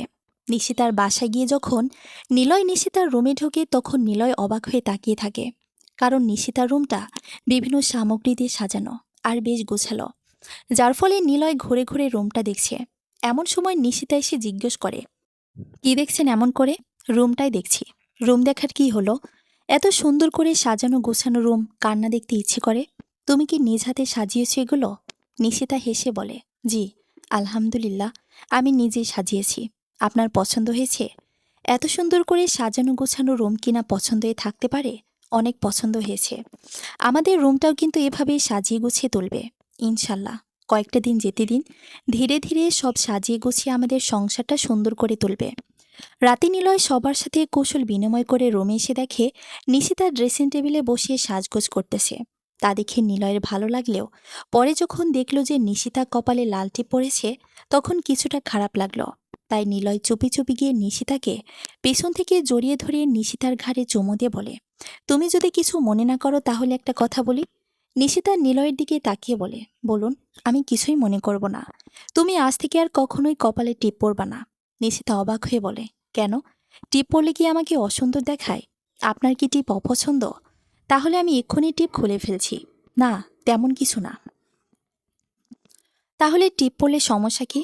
হজরত ইব্রাহিম আলাইহিওয়াসাল্লাম যখন আগুনে পুড়িয়ে মারার জন্য নমরুদ ৮ মাইল পরিমাণ জায়গা আগুন জ্বালালো, তখন একটা নতুন সমস্যা দেখা দিল। আগুনের উত্তাপ এতই বেশি ছিল যে তার কাছে পৌঁছানো যাচ্ছিল না। তাই একটা চড়ক বানানো হলো, যার মাধ্যমে ইব্রাহিম আলাইসাল্লামকে ছুঁড়ে আগুনে নিক্ষেপ করা যায়। কিন্তু রহমতের ফেরেশতারা চড়কের একপাশে ভর করে থাকায় চড়ক ঘোরানো যাচ্ছিল না। যখন শয়তান নমরুদকে কবুদ্ধি দিল, তখন নগ্ন মেয়ে এনে চড়কের সামনে বসিয়ে দিতে, কারণ এ অবস্থায় ফেরেশতারা থাকতে পারবে না, তাই করা হলো এবং ফেরেশতারা চলে গেল। ইব্রাহিম আলাইহিসসালামকে আগুনে নিক্ষেপ করতে তারা সক্ষম হলেন। পরবর্তীতে ওই মেয়েগুলোকে রাষ্ট্রীয় মর্যাদা দান করা হলো এবং তাদের মাথায় তিলক পরানো হয়, যেটা এখন আমাদের কাছে টিপ নামে পরিচিত। অতএব যারা বলে মহিলাদের সৌন্দর্য সব জায়গায় এবং ওই দোহাই দিয়ে টিপকে নিজেদের মধ্যে বৈধ মনে করে, তারা যুগ যুগ ধরে নিজেদের কোনো পরিচয় বহন করছে তা একবার ভেবে দেখেছ? পতিতার পরিচয় বোঝানোর জন্য যে টিপ ব্যবহার করা হতো তা আজ আমাদের উপমহাদেশে ফ্যাশন। তুমি একজন মুসলিম নারী, এই সত্য কথাটা জানার পরও কি তুমি তোমার কপালে টিপ পরবে? নিলয়ের কথা শুনে নিশিতা বলে উঠল, আস্তাগ ফিরুল্লাহ, আমি তো না জেনে এতদিন টিপ পরে আসি। এখন তো জানলে, তাই আজ থেকে আর কখনো টিপ পরবে না ইনশাল্লাহ। নিশিতা আগের ভুলের জন্য মনে মনে আল্লাহর দরবারে ক্ষমা প্রার্থনা করে। কি হলো, মন খারাপ করলে? নিশিতা হেসে বলল, মন খারাপ করব কেন? এই যে টিপ পরতে মানা করলাম তাই। আপনি তো আমাকে সুন্দর করে বুঝিয়েই সবকিছু বলেছেন, এতে মন খারাপের কিছুই নেই। বরং সুন্দর করে বুঝিয়ে না বললেই মন খারাপ করতাম। এটাই স্বাভাবিক। কারণ রাসূল সাল্লাল্লাহু আলাইসাল্লাম নারীদের কাচের গ্লাসের সাথে তুলনা করেছেন। কারণ কাচের গ্লাস যেমন একটু চাপ পেলে ভেঙে যায়, ঠিক তেমনই নারীকেও বেশি শাসন করলে নারী অবাধ্য হয়ে যায়। তাই রাসূল সাল্লাল্লাহু আলাইসাল্লাম নারীদের সাথে কোমল আচরণ করতে বলেছেন। এভাবে কিছুক্ষণ দুজনেই কথা বলে ঘুমিয়ে পড়ল। গভীর রাতে নিলয়ের ডাকে ঘুম ভেঙে যায় নিশিতার। নিশিতাকে ঘুম থেকে জেগে উঠলে দুজনে তাহাজ্জুদের নামাজ আদায় করে নেয়। নামাজ শেষে নিলয় নিশিতাকে বলে, রাসূল সাল্লাল্লাহু আলাইসাল্লাম বলেছেন, ৩ ব্যক্তিকে দেখে আল্লাহ তাআলা হাসেন এবং খুশি হন। সেই ব্যক্তি হলো যার একটি সুন্দরী স্ত্রী, সুন্দর স্বামী এবং নরম তুলতুলে বিছানা আছে। কিন্তু সে একসময় মধ্যরাতে জেগে তার সুন্দরী স্ত্রী, সুন্দর স্বামী আর নরম তুলতুলে বিছানা ছেড়ে ওঠে এবং আল্লাহকে স্মরণ করে। তখন আল্লাহ তাআলা ফেরেশতাদের ডেকে বলেন, দেখো, আমার বান্দা আমাকে স্মরণ করার উদ্দেশ্যে সে তার ঘুম, সুন্দরী স্ত্রী, সুন্দর স্বামী রেখে উঠে এসেছে। সেসব ব্যক্তিকে দেখে আল্লাহ তাআলা হাসেন এবং খুশি হন। নিশিতা শুনে সুবহানাল্লাহ, আমাদের রব আমাদের দিকে তাকিয়ে হাসেন। শুধু তাই নয়, আল্লাহ তালার হাসির অর্থ সম্পর্কে প্রশ্ন করা হলে রাসূল সাল্লাল্লাহু আলাইসাল্লাম বলেন, তোমার রব যদি কোনো ব্যক্তিকে দেখে হাসেন তাহলে কিয়ামতের দিন সে ব্যক্তি হতে কোনো হিসাব নেওয়া হবে না, সে ব্যক্তিকে বিনা হিসেবে জান্নাতে প্রেরণ করা হবে। সুবাহানাল্লাহ।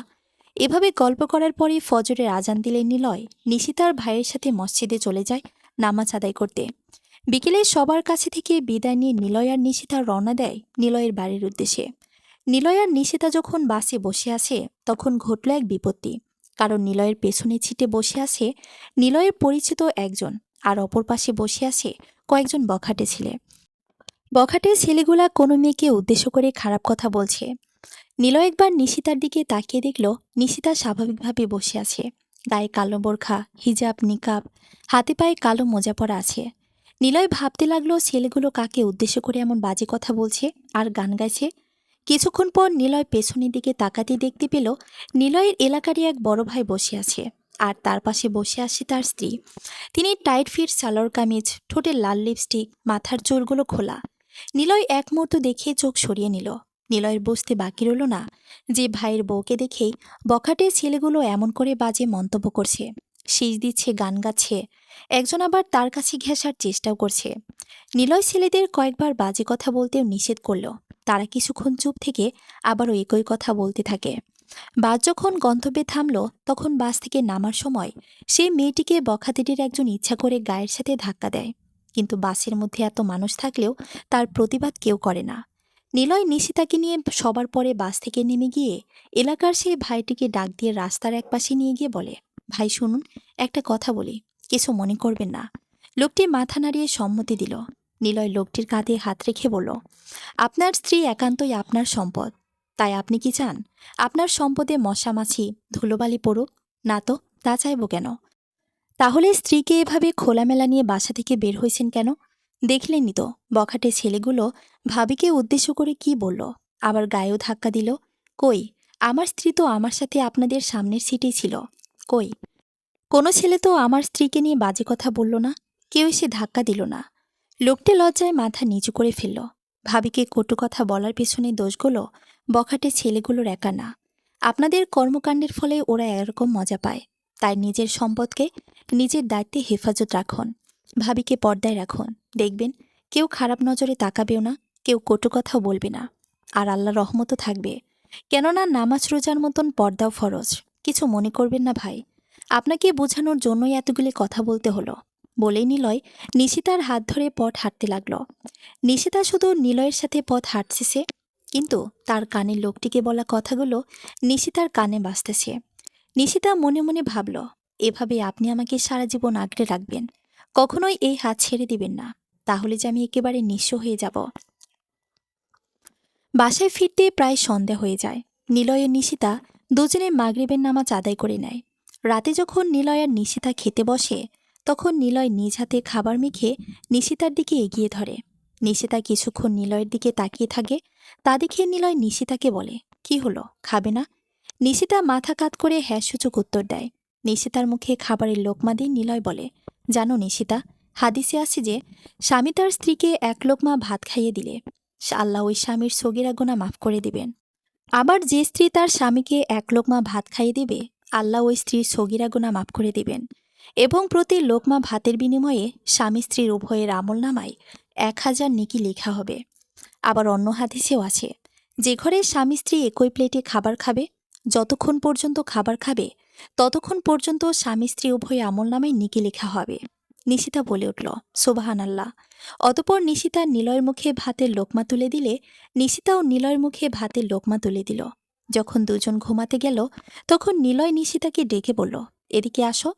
নিলয়টাকে নিশিতা যখন নিলয়ের কাছে গেল তখন নিলয় নিশিতাকে একটানে বুকে নিয়ে শুয়ে পড়ল। তাতে নিশিতা লজ্জা পেয়েও আর গভীরভাবে বুকে মাথা রাখল। নিলয় নিশিতার ব্যাপার বুঝতে পেরে বলল, এই যে লজ্জাবতী, এত লজ্জা পেতে হবে না। আমি জানি একজন পুরুষের বুকে নারীর সর্বোচ্চ নিরাপদে থাকে, যদি সেই পুরুষটি ধার্মিক এবং সৎ চরিত্রবান হয়। নিশিতা নিলয়ের দিকে তাকিয়ে বলল, এখন ঘুমান, অনেক রাত হয়েছে, ফজরে আবার উঠতে হবে। আচ্ছা ঘুমাই, তার আগে একটা কাজ সেরে নিই, বলে নিলয় নিশিতার কপালে আলতোভাবে চুমু খেল।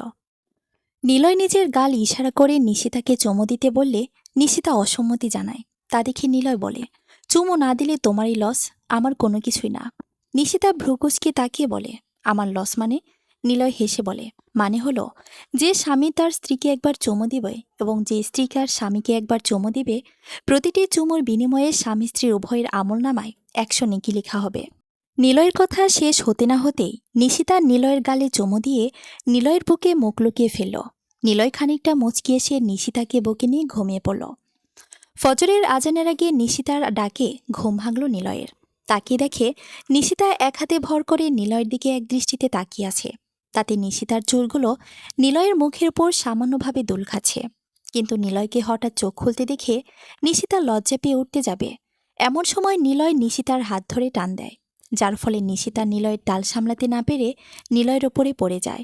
নিলয় নিশিতাকে দু হাতে জড়িয়ে ধরে বলে, কি লুকিয়ে লুকিয়ে আমাকে দেখা হচ্ছে তাই না? নিশিতা কিছু না বলে নিজেকে ছাড়ানোর চেষ্টা করে, কিন্তু নিলয়ের শক্তির সাথে কিছুতেই পেরে উঠতে পারে না নিশিতা। নিলয় আবার বলল, কি হলো বললে না? এভাবে তাকিয়ে কি দেখছিলে? কি আবার দেখব, আপনাকে দেখছিলাম। আগে কখনো দেখনি আমাকে? দেখেছি, কিন্তু এভাবে ঘুমন্ত অবস্থায় দেখিনি। ঘুমন্ত অবস্থায় আপনাকে অনেক সুন্দর লাগে। নিলয় হেসে বলল, তাই নাকি? এবার উঠুন তো, আজান দিয়ে দেবে। উঠব, তার আগে বলো, আমার কাছে এত লজ্জা কেন তোমার? উফ, জানি না, এবার উঠুন। নিলয় উঠতে উঠতে বলল, সারা জীবন আমার কাছে এরকম লজ্জাবতী হয়েই থেকো, কেননা একজন নারীর সর্বশ্রেষ্ঠ গহনা হলো তার লজ্জা। নিলয় ফ্রেশ হয়ে অজু করে আসলে নিশিতা নিজ হাতে নিলয়কে নামাজের জন্য প্রস্তুত করে দেয়। তা দেখে নিলয় বলে, কি ব্যাপার, আমার লজ্জাবতী আজ এত যত্ন করছে আমার? কই, এত যত্ন করছি সে তো দেখতেই পারছি। ঘুম থেকে জাগিয়ে তুললে আবার নামাজের জন্য প্রস্তুত করে দিলে যে? কারণ যে স্ত্রী তার স্বামীকে সকালে ঘুম থেকে জাগিয়ে পবিত্র করে ফজরের নামাজের জন্য মসজিদে পাঠিয়ে দেয়, ওই স্ত্রীর জন্য স্বামীর অন্তরে আল্লাহর তরফ থেকে ভালোবাসার নূর পয়দা হয়। নিলয় হেসে বলল, যাক, তাহলে আজ থেকে তোমার প্রতি ভালোবাসাটা আরও বৃদ্ধি পাবে। নিলয়ের কথা শুনে নিশিতা এবার না হেসে পারল না। হাসো হাসো, বেশি করে হাসো। বেশি হাসবো কেন? কারণ যে স্বামী স্ত্রী উভয় একে অপরের দিকে তাকিয়ে মিষ্টি হাসি দিবে, তাদের প্রতিটি হাসিতেই স্বামী স্ত্রীর উভয়ের আমলনামায় 10টি করে নেকি লেখা হবে। দুজনেই দুজনের দিকে তাকিয়ে কিছুক্ষণ হেসে ভালোবাসার বহিঃপ্রকাশ করল। তারপর নিলয় মসজিদের উদ্দেশ্যে রওনা দিল।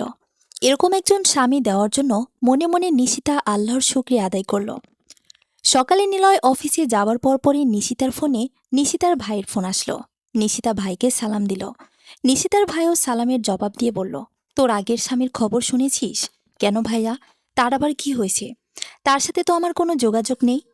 তোর আগের সে মাদকাসক্ত স্বামী একজনকে খুন করেছে। ভাইয়ের মুখে এমন কথা শুনে ভয়ে নিশিতার গলা শুকিয়ে যায়। নিশিতা কিছুক্ষণ চুপ থেকে বলে, এসব কি বলছো ভাইয়া?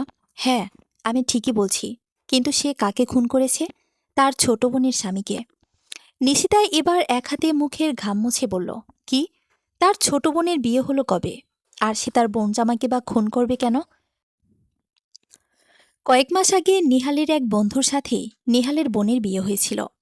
নেহালের বোন জামাইও নেহালের সাথে মাদকের ব্যবসা করত। সেই সুবাদে ব্যবসার খাতির আরও বাড়াতেই নেহাল তার সাথে ওই মাদকাসক্ত ছেলের বিয়ে দেয়।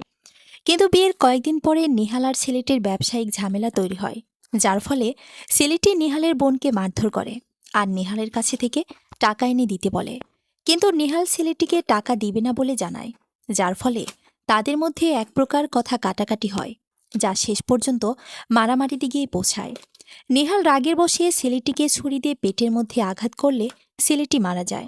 এখন কি বুঝলি তো? নিশিতা কোনো কথা বলছে না, এক দৃষ্টিতে ফোনের স্ক্রিনের দিকে তাকিয়ে আছে। কি রে, কথা বলছিস না কেন? কি হলো তোর? না ভাইয়া, কিছু না। এখন ওরা কে কোথায় থাকে? নিহাল এখন জেলে আছে, আর ওর বোন এখন ওদের বাসায় আছে। এবার ওরা ঠিকই বুঝল, অন্যায়ের সাথে অন্যায়ের মেয়ের সাথে যেরূপ আচরণ করেছে, নিজের বোন মেয়ের সাথে ঠিক তেমনই হয়েছে। ভাইয়ের সাথে কথা বলার পরে নিশিতার প্রচণ্ড মাথা ব্যথা শুরু হয়, কিছুটা অসুস্থ হয়ে পড়ে। তাই নিশিতা নিলয়কে ফোন করে তাড়াতাড়ি বাসায় আসতে বলে। নিশিতার ফোন পেয়ে নিলয় সন্ধ্যায় অফিস থেকে ছুটি নিয়ে বাসায় ফিরে আসে। নিলয় বাসায় এসে দেখল নিশিতা বিছানায় শুয়ে আছে। এমনিতে নিলয় বাসার কলিং বেল বাজাতেই নিশিতা যথাশীঘ্রই দরজা খুলে দেয়। কিন্তু আজ নিশিতা না বরং নিলয়ের মাই দরজা খুলে দিয়েছে। নিলয় মায়ের সাথে কথা বলে রুমে এসে দেখে নিশিতা বিছানায় শুয়ে আছে। নিলয় নিশিতার কাছে গিয়ে কপালে হাত রাখতেই চমকে ওঠে, কারণ নিশিতার শরীর জ্বরে পড়ে যাচ্ছে। নিলয় আর দেরি না করে বাজারে গিয়ে নিশিতার জন্য ওষুধ নিয়ে আসলো। বাসায় এসে নিশিতাকে ডাকলে নিশিতা ঘুম থেকে উঠে বলে, আপনি কখন আসলেন? এই তো কিছুক্ষণ আগে আসলাম। কিন্তু তোমার যে জ্বর এসেছে তা বলনি কেন? তখন বললে তো আপনি চিন্তা করতেন আর অফিসের কাজে মন বসাতে পারতেন না, তাই বলিনি। শোনো, আগে আমার কাছে তুমি, তারপর অফিস। এখন উঠে ফ্রেশ হয়ে আসো, একসাথে খাবো। কিন্তু একটু পর তো এশার আজান দেবে। আপনি মসজিদে নামাজ আদায় করে আসেন, আমিও বাসায় নামাজ আদায় করে নিই। নিশিতার কথাই সম্মতি দিয়ে নিলয় মসজিদে চলে গেল। নামাজ শেষে বাসায় ফেরার পথে নিলয় বাজারের হোটেল থেকে 3 প্যাকেট বিরিয়ানি নিয়ে আসলো। 2 প্যাকেট রুমে রেখে আরেক প্যাকেট মায়ের রুমে নিয়ে গেল। মাকে খাইয়ে ঘুম পাড়িয়ে নিলয় রুমে এসে দেখল নিশিতা গাল ফুলিয়ে বসে আছে। তা দেখে নিলয় বলল, কি হলো? দেরি করেছে বলে আমার উপর রাগ হচ্ছে? ওহু। নিলয় নিশিতার গাল টেনে দিয়ে বলল, তাহলে এভাবে গাল ফুলিয়ে বসে আছো যে? বাসায় খাবার থাকতেও আপনি কেন আবার বাজার থেকে বিরিয়ানি আনলেন? তোমার জ্বর এসেছে, তাই যদি বাসার খাবার না খেতে পারো তাই নিয়ে আসলাম। আর মায়ের শরীরও ভালো না, তাই এগুলোই নিয়ে আসলাম। তাই বলে এত টাকা দিয়ে বিরিয়ানি আনবেন? কই এত টাকা? সব মিলিয়ে মাত্র 500 টাকা দাম হয়েছে। 500 টাকা তাও মাত্র আবার নাকি? আপনার একদিনের আয়ের সব তো এই বিরিয়ানি আনতে শেষ হয়ে গেল। তাতে কি? আয় তো করি ব্যয় করার জন্য, আর পরিবারের জন্য ব্যয় করাতেও সব আছে। যে সন্তান তার পিতামাতার ভরণ পোষণ করবে, সেবা করবে এবং নিজ স্ত্রীর ইজ্জতের হেফাজত করবে, তার জীবনের সমস্ত গুনাহ মাফ করে দেওয়া হবে। নিলয় এবার নিশিতার নাক টেনে বলল, বুঝলে তো এবার? নিলয় এবার নিশিতার হাত ধরে বিছানায় বসিয়ে দিয়ে বলল, আর কোনো কথা নয়, এখানে চুপটি করে বসো, আমি খাইয়ে দেই। নিশিতা চুপচাপ বসে পড়ল, আর নিলয় নিশিতার মুখে খাবারের লোকমা তুলে দিল আর নিজেও খেয়ে নিল। খাওয়া শেষে নিলয় নিজ হাতে নিশিতাকে ওষুধ খাইয়ে দিয়ে ঘুম পাড়িয়ে দিল। গভীর রাতে যখন নিশিতার ঘুম ভেঙে গেল, তখন নিশিতা ঠান্ডা কিছু অনুভব করল। কপালে হাত দিয়ে বুঝল কপালে জলপটি দেওয়া, আর পাশে তাকিয়ে দেখল নিলয় নামাজ পড়ছে। নিলয় নামাজ শেষে নিশিতার কাছে এসে নিশিতার কপালে হাত দিয়ে বলল, কি জ্বর কমেছে? নিশিতা মাথা নাড়াল, আলহামদুলিল্লাহ, এবার তাও চিন্তা মুক্ত হলাম। কিন্তু আপনি সারা রাত না ঘুমিয়ে আমার মাথায় জলপট্টি দিছেন। না ঘুমিয়ে জলপট্টি না দিলেও পারতেন, এমনিতেও সুস্থ হয়ে যেতাম। শুধু শুধু আপনার ঘুমিয়ে কষ্ট হলো। কোনো কষ্ট হয়নি, বরং লাভ হয়েছে। নিশিতা ভ্রুকুচকিয়ে তাকিয়ে বলল, লাভ হলো কেমনে? যে স্ত্রী তার স্বামীর অনুমতি ব্যতীত স্বামীর সেবা করবে, সেই স্ত্রী তার নিজের শরীরের ওজনের সমান সোনা সৎকা দান করার সওয়াব পাবে। আর যে স্বামী তার স্ত্রীর অনুমতি ব্যতীত তার স্ত্রী সেবা করবে, সে স্বামী তার নিজের শরীরের ওজনের সমান সোনা সৎকা দান করার সওয়াব পাবে। এখন তুমি বলো, এতগুলো সব কেমনে মিস করি? নিলয়ের কথা শুনে নিশিতা এবার হেসে ফেলল। রাতে তো সেবা করলেনই, বিরিয়ানি খাইয়ে দিলেন, ওষুধ খাইয়ে দিলেন, আবার ঘুম পাড়িয়ে দিলেন। এখন জলপট্টি না দিয়ে ঘুমালেই পারতেন। পারতাম। রাসূল সাল্লাল্লাহু আলাইহি সাল্লাম বলেছেন, জ্বর আসে জাহান্নামের আগুন থেকে, তাই জ্বরকে প্রশমিত করো পানি দিয়ে। ও, কিন্তু হঠাৎ করে জ্বরটা কেন যে এলো? এ কথা বলতে নেই। কেন? রাসূল সাল্লাল্লাহু আলাইহি সাল্লাম বলেছেন, তোমরা জ্বরকে গালি দিও না, কেননা জ্বর পাপ সমূহ দূর করে। আর কোনো কথা নয়, এবার উঠে ফ্রেশ হয়ে অজু করে নাও, দুজন মিলে তাহাজ্জুদের নামাজ পড়ব। কেননা যে ঘরে স্বামী স্ত্রী একসাথে তাহাজ্জুদের নামাজ পড়বে, সে ঘরে কোনোদিন অশান্তি হবে না। নিশিতা অজু করে আসলে নিলয় আর নিশিতা মিলে তাহাজ্জুদের নামাজ আদায় করে নেয়। নামাজ শেষে নিলয় আর নিশিতা বসে কথা বলছে। এমন সময় নিশিতা বলল, এই, আপনি মসজিদে যাবেন না? যাব তো। তাহলে এখনো বসে আছেন কেন? যান, মসজিদে যান। আরে এখনো আজান হয়নি, অনেক দেরি আছে। তার চেয়ে তোমার সাথে কথা বলছি, এতে করেও সওয়াব হচ্ছে। আমার সাথে কথা বলে সওয়াব হবে কেন? নিলয় নিশিতার নাক টেনে দিয়ে বলে, তুমি আসলে একটা বোকা। বয়ফ্রেন্ড গার্লফ্রেন্ড একই সাথে কথা বললে যদি গুনাহ হয়, তাহলে স্বামী স্ত্রী একে অপরের সাথে কথা বলে সওয়াব হবে না কেন? স্বামী স্ত্রী যখন একই বিছানায় শয়ন করে, হাসাহাসি বা খুশির কথা বলে, তখন প্রতিটি মিনিটে এবং স্বামী স্ত্রীর প্রতিটি কথাতে প্রতি সেকেন্ডে স্বামী স্ত্রী উভয়ের আমলনামায় 10টি করে নেকি লেখা হয়। কত সুন্দর আমাদের ইসলাম! প্রতিটি ভালো কাজেই কত সওয়াব। আর বিয়ের ফলে সওয়াবের পরিমাণ পূর্বের তুলনায় বেড়ে যায়। স্বামী স্ত্রী যদি দিনদার হয় তাহলে সওয়াব অর্জন করা সম্ভব।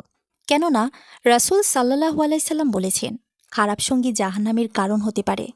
এভাবে কথা বলায় ফজরের সময় হয়ে যায়। নিলয় বেরিয়ে যায় নামাজের উদ্দেশ্যে, আর নিশিতা বাসায় নামাজ আদায় করে নেয়। এভাবেই চলছে নিলয় আর নিশিতার সংসার। কিন্তু এর মাঝে একদিন নিলয় অফিসে যাওয়ার পর নিশিতার ফোনে একটি অচেনা নাম্বার থেকে কল আসে। কল রিসিভ করে কথা বলার পর একটা কথা শুনে আচমকা নিশিতার হাত থেকে ফোনটি পড়ে যায়। কারণ ফোনটা করেছিল নিশিতার আগের স্বামী নেহাল। নিশিতা যখন ফোন রিসিভ করে সালাম দিল, তখন ওপাশ থেকে বলল, কি স্বামী সংসার নিয়ে খুব সুখী আছো দেখি। মানে, কে আপনি? আর কি জন্যই বা ফোন দিয়েছেন? কি বলছো এইসব? তুমি আমাকে চিনতে পারছো না? আমি তো প্রাক্তন স্বামী নেহাল। কি? আপনি আমার নাম্বার পেলেন কোথায়? আর আমাকে ফোন দিয়েছেন কি জন্য? তোমার নাম্বার তো আগে থেকেই সেভ করা ছিল। তার স্বামীর সংসার নিয়ে কি সুখে থাকলে হবে? আমার দিকটাও তো দেখতে হবে, তাই না? মানে, কি বলছেন আপনি? বলছি যে তুমি আমার ঘরের লক্ষ্মী ছিলে। তুমি থাকতে আমার সবকিছুই ঠিক ছিল। কিন্তু তুমি চলে যাওয়ার পর আমার সবকিছুতেই অশান্তি চলে এসেছে। তাই বলছি, তোমাকে আবার আমি চাই। মুখ সামলে কথা বলুন। আমার এখন স্বামী আছে, সংসার আছে। আমার স্বামী আপনার মতো অমানুষ আর নিষ্ঠুর না যে তাকে ছেড়ে আমি আপনার কাছে যাব। আর কি বললেন? আমি কিসের লক্ষ্মী ছিলাম? লক্ষ্মী তো হলো হিন্দু সম্প্রদায়ের একটি নাম, যা কোনো মুসলিমের ক্ষেত্রে প্রযোজ্য না। আর সে যাই হোক, আমি এখন তোমাকে চাই। তুমি আমার কাছে কবে আসছো তাই বলো। আপনার এই স্বপ্ন স্বপ্নই থেকে যাবে, কখনোই তা পূরণ হবে না। আমার সামনের আপনার থেকে অনেক গুণ ভালো, তার নখের সমান যোগ্যতাও আপনার নাই। আর আপনার সাথে ফালতু কথা বলার সময় আমার নেই। আমি রাখছি। আর ভুলেও আমাকে কখনোই ফোন দিবেন না। এই ওয়েট। এখন বুঝলাম তোমার স্বামী তোমার কাছে সব। তাই আমার কাছে তোমাকে আনতে হলে তোমার স্বামীকে আগে খতম করতে হবে। নিশিতা ভয়ে ভয়ে বলল, কি? কি বললেন? কি খতম করবেন? নেহাল হেসে বলল, কি আর খতম করব? তোমার স্বামীকে। তোমার স্বামীকে শেষ করে দিলে তুমি আপনা আপনি আমার হাতের মুঠো চলে আসবে। চিন্তা করো না, বেশি সময় লাগবে না। তোমার স্বামীর অফিস তো বিকেলে ছুটি হবে। আমি যাচ্ছি তাকে খতম করতে। পারলে আমার হাত থেকে তোমার স্বামীকে বাঁচাও। বলে নিহাল নিজে ফোন কেটে দিল। এদিকে নিহালের কথা শুনে নিশিতার হাত থেকে ফোনটা ফ্লোরে পড়ে গেল। কিছুক্ষণ পর নিলয়কে ফোন করে তাড়াতাড়ি বাসায় আসতে বলে নিশিতা। নিলয়ের কারণ জানতে চাইলে নিশিতা এ ব্যাপারে কিছু না বলে, শুধু বলে, আপনি প্লিজ আজকে তাড়াতাড়ি বাসায় ফিরে আসেন। নিশিতার কথায় সম্মতি দিয়ে নিলয় বলে, ওকে, আমি দেখি ছুটি নিয়ে আসতে পারি কিনা। নিশিতা ফোন রেখে অজু করে জোহরের নামাজে দাঁড়িয়ে পড়ল। নামাজ শেষে অনেকক্ষণ মোনাজাতে কান্না করে নিলয়ের যাতে কোনো ক্ষতি না হয় তার জন্য দোয়া করল। নিলয়ের চিন্তায় নিশিতা দুপুরের খাবার না খেয়েই বিভিন্ন দোয়া দরুদ জিকির পাঠ করতে লাগল। যতই সময় যাচ্ছে ততই নিশিতার দুশ্চিন্তা বেড়ে চলছে। বিকেলের দিকে কেউ একজন নিশিতার ফোনে কল করল। মোবাইলের রিংটোনের শব্দ শুনে নিশিতার বুকের ভেতরে ধুকধুকি শব্দ বেড়ে গেল। মনে মনে ভাবতে লাগল, এ বুঝি কোনো দুঃসংবাদ এসে পড়ল। নিশিতা ভয়ে ভয়ে কাপা হাতের নাম্বার না দেখেই ফোন রিসিভ করে ভয়ের কণ্ঠে বলল, কে? কি রে, নাম্বার চিনছিস না? নিশিতা এবার ভয়ে ভয়ে ফোনের স্ক্রিনে তাকিয়ে দেখল ভাইয়া ফোন দিয়েছে। নিশিতা মৃদু কণ্ঠে বলল, ও ভাইয়া তুমি? তা কি জন্য ফোন দিলে? যার জন্যই দিই। কিন্তু তোর কণ্ঠ এমন শোনাচ্ছি কেন? কিছু হয়েছে? কোনো সমস্যা? না ভাইয়া, এমনি। কি জন্য ফোন দিলে তাই বলো। বাসায় কি কেউ অসুস্থ? আরে না, একটা দুঃসংবাদ জানাতেই তোকে ফোন দিলাম। এবার নিশিতার চোখের কোণে মেঘ জমে গেল। এ বুঝি মেঘ থেকে বৃষ্টি বর্ষণ হবে। তবুও কাপা কণ্ঠে বলল, কি দুঃসংবাদ ভাইয়া? আরে নেহাল, তোর আগের সামনে কিছুক্ষণ আগে বাইক অ্যাক্সিডেন্টে মারা গেছে। আমি এইমাত্র আমার এক বন্ধুর কাছ থেকে খবর পেলাম। নিলয়কেও বললাম। নিশিতার চোখে থেকে এবার সত্যি সত্যি বৃষ্টি বর্ষণ হতে লাগল। এই কান্না যে দুঃখের না, এটা যে কান্না সুখের। নিশিতা মনে মনে বলে উঠল, ইন্নানিল্লাহি ও ইন্না ইলাইহি রাজিউন। আবার ভাইকে জিজ্ঞেস করল, নিলয় কোথায় আছে? নিলয় তো ছুটি আনতে স্যারের কাছে গেল। আমাকে বলল, তুই নাকি আজকে তাড়াতাড়ি বাড়িতে ফিরতে বলেছিস। আচ্ছা ভাইয়া, এখন রাখছি, পরে ফোন দিব। আচ্ছা রাখ তাহলে। নিশিতা ফোন রেখে সেজদায় লুটিয়ে পড়ে আল্লাহর শুকরিয়া আদায় করে নিল। আসরের নামাজের পর মোনাজাতে আল্লাহর শুকরিয়া আদায় করে নিলয়ের কল্যাণে দোয়া করল। আজ নিশিতার ডেলিভারি ডেট। নিশিতা শুয়ে আছে হাসপাতালের বেডে, আর নিলয় পায়তারা করছে নিশিতার বেডের বাহিরে। দীর্ঘক্ষণ পর যখন অপারেশন থিয়েটার থেকে ডাক্তার বের হলো, নিলয় দৌড়ে ডাক্তারের কাছে গিয়ে নিশিতার কথা জিজ্ঞেস করলে। ডাক্তার হাসি মুখে বলে, আপনাদের মেয়ে হয়েছে। এখন মা ও মেয়ে দুজনেই সুস্থ আছে, আপনারা গিয়ে দেখে আসতে পারেন। নিলয় খুশি মনে বলে উঠল, আলহামদুলিল্লাহ। 18 বছর পর আজ নিলয় ও নিশিতার মেয়ে রাউহাকে দেখতে আসছে পাত্রপক্ষ। অনেকে নিলয়কে বলেছিল এত তাড়াতাড়ি মেয়ে বিয়ে না দিতে, কিন্তু নিলয় তাদের কথা না শুনে তাদের বুঝিয়ে বলে দিয়েছে যে রাসূল সাল্লাল্লাহু আলাইহি সাল্লাম বলেছেন 3 কাজে কখনো দেরি করতে নেই। 1. নামাজের সময় হলে যথাশীঘ্রই নামাজ আদায় করা। 2. যথাশীঘ্রই মৃত ব্যক্তির জানাজা দেওয়া। 3. বিবাহের উপযুক্ত হলে ছেলেমেয়ের বিবাহ দেওয়া। তাই রাউহা যাতে কোনো প্রেম ভালোবাসায় জেনায় জড়িয়ে না পড়ে সেজন্য নিলয় রাউহার 18 বছর হতেই তাকে বিয়ে দিয়ে দিচ্ছে। পাত্রপক্ষ রাউহাকে দেখে পছন্দ করলেও নিলয়ের কয়েকজন আত্মীয় পাত্রকে পছন্দ করেনি, কারণ পাত্র নিম্নবিত্ত ঘরের সন্তান, অল্প বেতনের চাকুরি করে। কিন্তু নিলয় আগে রাউহার মতামত জানতে চেয়েছে, কারণ আবু হুরায়রা রাদিয়াল্লাহু তাআলা আনহু থেকে বর্ণিত, রাসূল সাল্লাল্লাহু আলাইহি সাল্লাম বলেছেন, পূর্ব বিবাহিতাকে তার সুস্পষ্ট অনুমতি না নিয়ে এবং কুমারীকে তার সম্মতি না নিয়ে বিবাহ দেওয়া যাবে না। সাহাবীগণ বললেন, হে আল্লাহর রাসূল সাল্লাল্লাহু আলাইহি সাল্লাম, তার সম্মতি কিভাবে নেওয়া যাবে? তিনি বললেন, সে নীরব থাকলে। রাউহা নিশ্চুপ থেকে বিয়েতে মতামত জানিয়েছে, তাই নিলয়েরও এই বিয়েতে আর কোনো আপত্তি নেই। যারা পাত্রকে পছন্দ করেনি তাদের উদ্দেশ্যে নিলয় বলে, দিনদার কিন্তু গরিব একটি ছেলে বিবাহের প্রস্তাব নিয়ে এলো, কিন্তু পাত্রীপক্ষ প্রস্তাবে রাজি হলো না। আরেকটি বেনামাজি এবং ফাসিক চরিত্রের ছেলে, কিন্তু সে ধনবান, প্রস্তাব নিয়ে এলো, তার প্রস্তাবে রাজি হয়ে গেল। তারা বলল, আমরা আশা করছি ছেলেটি হেদায়েত হয়ে যাবে, ভালো হয়ে যাবে। এই যুক্তি তো প্রথম ছেলেটির ব্যাপারেও দেওয়া যেত, যে আশা করা যায় আল্লাহ তাকে ধনবান করে দেবেন। হেদায়েতের মালিক ও সম্পদ প্রদানের মালিক কি এক আল্লাহ নন? মহান আল্লাহ তাআলা বলেন, তোমাদের মধ্যে যারা বিবাহহীন তাদের বিবাহ সম্পাদন করে দাও, এবং তোমাদের দাস ও দাসীদের মধ্যে যারা সৎকর্মপরায়ণ তাদেরও। তারা যদি নিঃস্ব হয় তবে আল্লাহ নিজ অনুগ্রহে তাদেরকে সচ্ছল করে দেবেন। আল্লাহ প্রাচুর্যময়, সর্বজ্ঞ।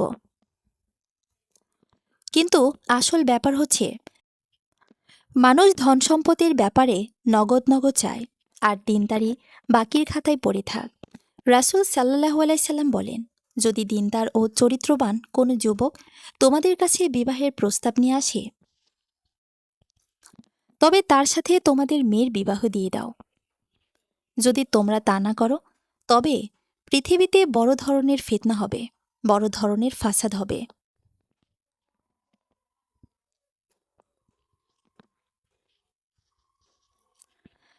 খলিফা হওয়া সত্ত্বেও তিনি আলী রাদিয়াল্লাহু তাআলা আনহুর মতো দরিদ্র পাত্রীর সাথে তার আদরের কন্যা ফাতিমা রাদিয়াল্লাহু তাআলা আনহাকে বিবাহ দেন।